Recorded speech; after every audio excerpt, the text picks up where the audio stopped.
Vamos dar uma olhada na sexta questão. A sexta questão do Enem de 2011. Dá uma olhadinha aí no enunciado comigo, vai. Em geral, os nossos tupinambás, e não esquece, tupinambás, tribo aqui do litoral brasileiro, aqui principalmente aqui pelo Ceará, tá certo? E esses índios, tá certo? Do ramo dos tupi-guaranis, da questão do idioma, né? Ficam admirados ao ver os franceses e os outros dos países longínquos terem tanto trabalho para buscar o seu arabotã. Arabotã é como eles chamavam o pau-brasil. Houve uma vez que um ancião da tribo que me fez essa pergunta, né? Por que vindes vós outros mais hiperrós, quer dizer, é como eles chamavam os franceses e os portugueses, buscar lenha de tão longe para vos aquecer? Não tendes madeira em vossa terra?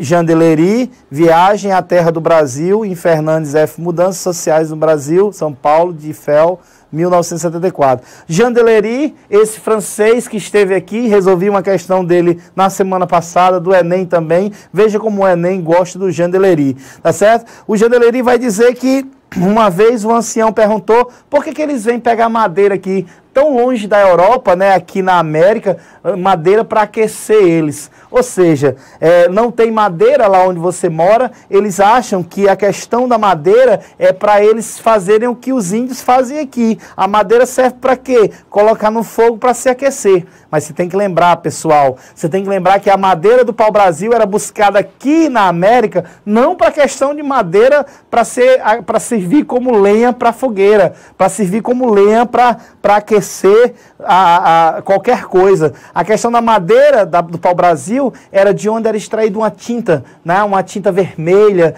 que esse corante era, de certa forma, bem caro na Europa. Então era uma questão de extrair o corante da madeira e não a madeira em si para fogueira ou tudo mais. Mas claro que o índio não entendia isso, a questão de um corante, a questão de uma coloração, tá certo? E aí me lembra muito, eu falei de fenícios, e olha que legal, fenícios, essa palavra vem de fênix, né?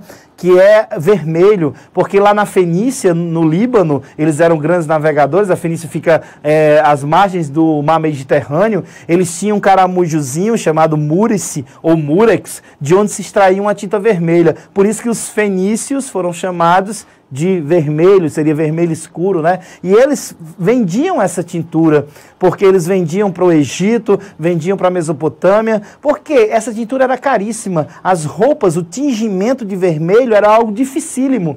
Então, quem tivesse uma roupa vermelha, meus queridos, quanto mais vermelho, mais rico essa pessoa seria. Porque para conseguir aquela tonalidade, precisava de uma quantidade muito grande de tinta e precisava de uma quantidade muito grande de dinheiro. Então, olha que coisa interessante. A cor sendo um status social dentro de uma sociedade. Quanto mais escuro o vermelho, mais teoricamente rica e importante essa pessoa seria. Isso daí era muito interessante dentro da civilização egípcia, você ia encontrar isso, tá certo? Então, fazendo um paralelo aí com a questão do pau-brasil e da tinta vermelha que era extraída dessa madeira, tá certo? Vamos ver o que ele pergunta. Vai as opções aí, voz. O viajante francês Jean Delery, aqui de 1534 a 1611, reproduz um diálogo travado em 1557 com um ancião tupinambá. Então, Jean Delery está conversando com um ancião dessa tribo, o qual demonstra uma diferença entre a sociedade europeia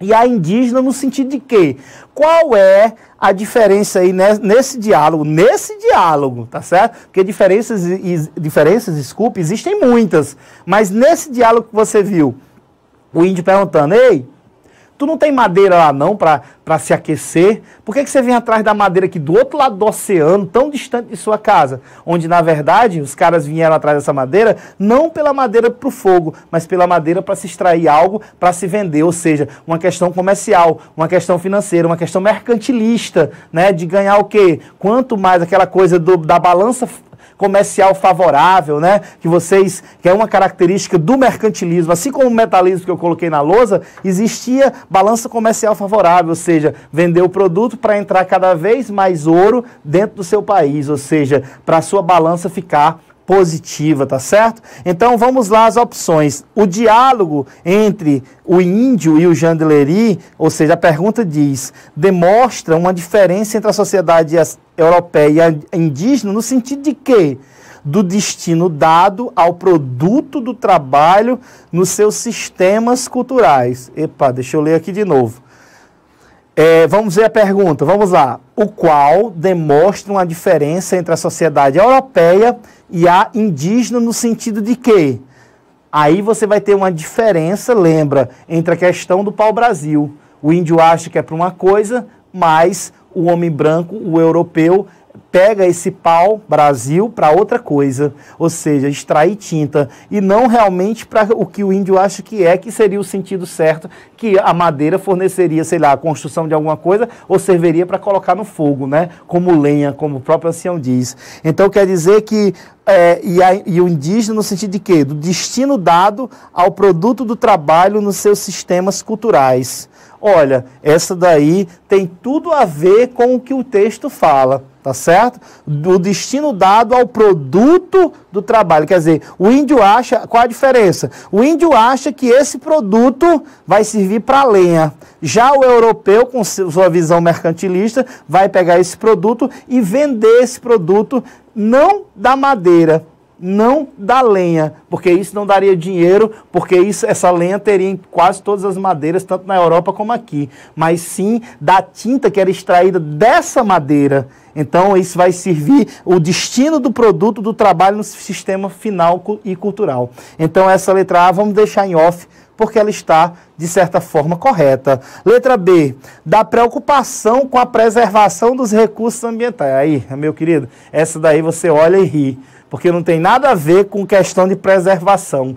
Nem o índio, nem o branco falam em questão de preservação no texto. E só para lembrar, eu mostrei até um mapa, 2 mapas na aula passada, você pode acessar, onde vai ter a Mata Atlântica em 1500 e a Mata Atlântica em 2007 ou 2008. Ou seja, a extração de pau-brasil foi de forma predatória, ou seja, os caras acabaram com a Mata Atlântica, hoje só resta 5% do que existia devido a essa extração desenfreada de pau-brasil que foi naquele período. Então não há uma preocupação em preservar, tá certo? Nunca houve.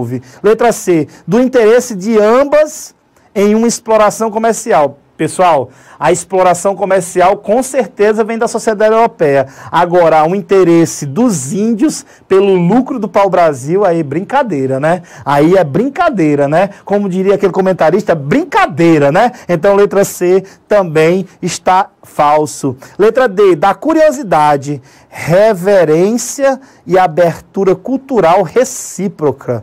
Ei, curiosidade pode até ter. O índio tinha curiosidade muito em relação. Agora, reverência e abertura cultural recíproca, ou seja, das duas partes, meu querido, não há uma abertura cultural do branco em relação ao índio. Há uma imposição cultural desse branco em relação ao índio. É brincadeira, né? Então, falso também a letra D de dado. Letra E, da preocupação com o armazenamento de madeira para os períodos de inverno. Aí, meu querido, é querer inventar demais. O índio vai estar preocupado com o inverno e quer que a madeira seja colocada em armazenamento. Aí, meu querido, é totalmente falso. Só lembrando que essa madeira era armazenada em feitorias. Feitorias eram grandes galpões feitos no litoral, tá certo? Nesse período. Lembrando que o pau-brasil foi extraído no período pré-colonial, o período em que o Brasil não veio gente colonizar o Brasil, aqueles 30, 32 anos antes de começar realmente a efetiva colonização do Brasil, tá certo? Onde você tinha um interesse de Portugal muito grande nas especiarias das Índias, e aí você deixou o Brasil em stand-by, vamos dizer, por algum tempo. Isso daí você vai ver muito, muito bem na minha aula da semana passada do conteúdo sobre esse assunto, tá certo? Então, realmente, das opções aí, a letra A é que tem um direcionamento mais certo do que o texto fala, em relação ao que o texto fala. Beleza isso? Beleza isso? Voz, alguma dúvida depois dos problemas? Não? Tudo tranquilo? Abraço a todos aí que estão assistindo a gente, tá certo?